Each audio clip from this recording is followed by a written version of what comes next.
Hello guys, good morning. Welcome back to my channel.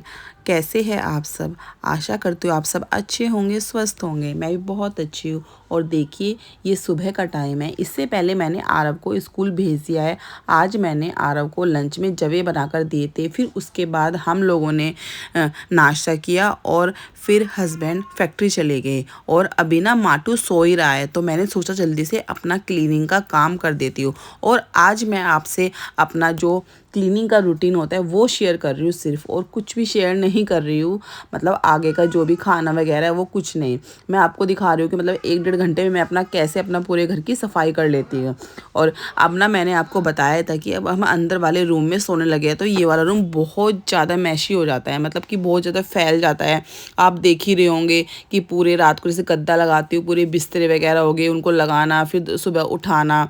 तो अब मेरा जो बाहर वाला रूम है वो बिल्कुल क्लीन पड़ा रहता है। आपको पता ही है, जिस रूम में हम सोते हैं ना वो रूम पता नहीं फैल ही जाता है, क्योंकि रात को क्या होता है, मान लो जैसे हमारे सारे फ़ोन्स हो गए, चार्जर हो गए, और पानी की बोतल्स हो गई, या कुछ जैसे कि मेरे ना क्या होता है, मेरे पैरों में ना बहुत दर्द रहता है, तो मैं अपनी जैसे कभी अपनी पेन किलर लूँगी या कभी बाम वगैरह लगाऊंगी, तो हम क्या होता है जैसे हम लगाते हैं तो हम वहीं पे रख देते हैं। अब जैसे मेरा छोटा बेबी है तो उसकी बोतल्स होती है, हैंकी होता है, मतलब काफ़ी ऐसे ना छोटी छोटी चीज़ें होती है ना, वो हम क्या करते हैं, मतलब हमारे अंदर एक गंदी सी आदत होती है कि हम वहीं छोड़ देते हैं, सोचते चलो कोई बात नहीं यहीं रख देते हैं, सुबह उठा लेंगे। तो इससे क्या होता है ना, बहुत ज़्यादा फैल जाता है। तो फिर हमें सुबह वो संगवाना पड़ता है, सारा सामान फिर उसी जगह वापस रखो, और रात तक आते आते वो सामान वो सारा इधर उधर हो जाता है। तो बस देखिए, मैंने फटाफट से सारी बिस्तर वगैरह और डस्टिंग वगैरह सब कर ली है। और उसके बाद मैं यहाँ पे बेडशीट बिछा दूँगी। बेडशीट मैं अभी चेंज नहीं करूँगी, क्योंकि मैंने 2 दिन पहले ही चेंज की थी। और मैं आज सोच रही थी कि ये फ़ैन भी क्लीन कर दूँ, क्योंकि ना फ़ैन ना काफ़ी गंदा हो रखा है। मैं देख रही थी कि ये फ़ैन मतलब ऊपर से कितना गंदा है, कैसा है। लेकिन ना फिर मैंने सोचा कि अगर मैं इसको क्लीन करूँगी फिर मुझे बेडशीट चेंज करनी पड़ेगी, तो मैं 1-2 दिन अभी वेट कर लेती हूँ। जिस दिन मैं बेडशीट चेंज करूँगी उस दिन मैं फ़ैन क्लीन कर लूँगी। और ना मैं ना फ़ैन ना खुद से, मतलब घर के जितने फ़ैन है मैं खुद ही क्लीन कर लेती हूँ। जैसे बेड है, बेड के ऊपर स्टूल रख लेती हूँ, तो मेरा हाथ पहुँच जाता है, तो आराम से क्लीन हो जाता है। और अब तो ना वैसे मैं मतलब ये फ़ैन वगैरह मतलब काफ़ी टाइम हो जाता है, 2-2 3-3 महीने हो जाते हैं मुझे क्लीन किए, वरना पहले मैं हर 15 दिन में क्लीन कर देती थी। और ना इस फ़ैन की ना स्पीड थोड़ी कम हो रखी है। आपको पता ही है, जब फ़ैन थोड़े गंदे हो जाते हैं तो उनकी स्पीड कम हो जाती है। तो मैं यही देख रही थी, मैंने कहा ये फ़ैन बड़ा गंदा हो गया, इसकी स्पीड इसी वजह से कम हो रही है, चलो मैं 1-2 दिन में करूँगी। और अब ना मुझे मतलब बहुत जो मेरा ज़रूरी काम है ना मैं वही करती हूँ, क्योंकि माटू के साथ मैं कर ही नहीं पाती।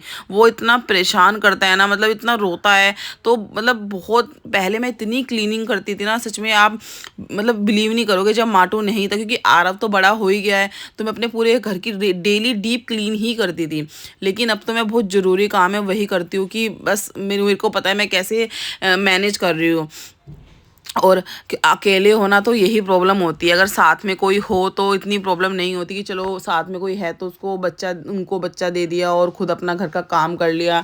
और इसके बाद फिर मुझे ध्यान आया कि मेरे कपड़े रखे हुए, मैंने सुबह मशीन का लोट लगाया था कि पहले मैं वो डाल देती हूँ, और बाद में जो बाद की क्लीनिंग है वो बाद में कर लूँगी, क्योंकि ना फिर कपड़े फिर सूखते नहीं हैं। फिर माटू के भी छोटे छोटे कपड़े होते हैं, फिर दिक्कत हो जाती है। उसके नाइट सूट्स होते हैं ना, कई बार ना सूखते नहीं है, तो फिर मुझे उसे दूसरी फुल स्लीव टी शर्ट्स वगैरह वो डालनी पड़ती है। और आजकल मौसम आपको पता ही है, इतना गंदा मौसम हो रखा है, कभी घटा, कभी धूप, कभी बारिश। तो इस चक्कर में, और फिर आपको पता है अगर टेरिस पे कपड़े सूखे तो जल्दी सूख जाते हैं, यहाँ पे बालकनी में देखो थोड़ा टाइम तो लगता है, क्योंकि प्रॉपर धूप नहीं मिल पाती है। और सर्दी में तो मुझे इतनी दिक्कत होती है ना, मतलब मेरे 3 दिन तक कपड़े सूखते नहीं है।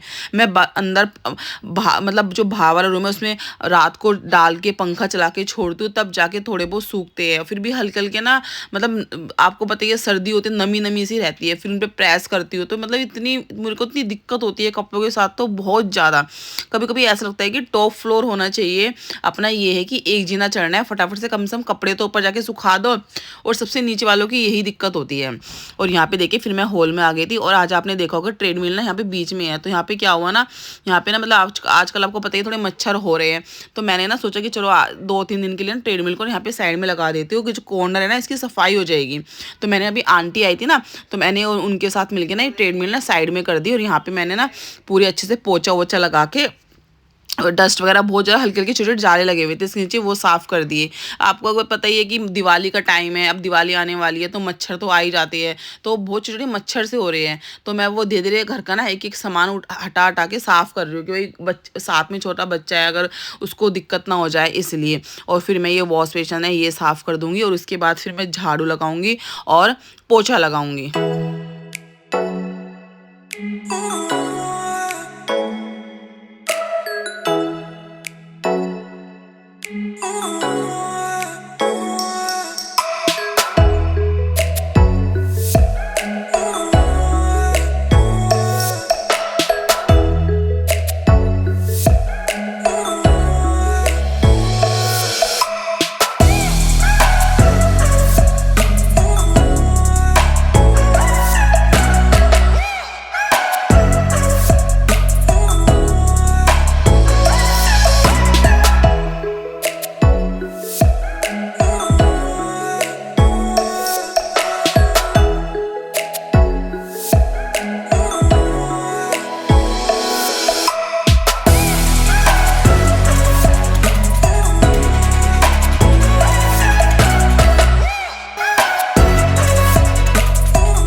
और देखिए मैं आपको यहाँ पे दिखा रही हूँ कि मेरा घर बिल्कुल क्लीन होने के बाद कैसा लग रहा है। तो मैं आपको पूरा घर दिखा रही हूँ, ये देखिए।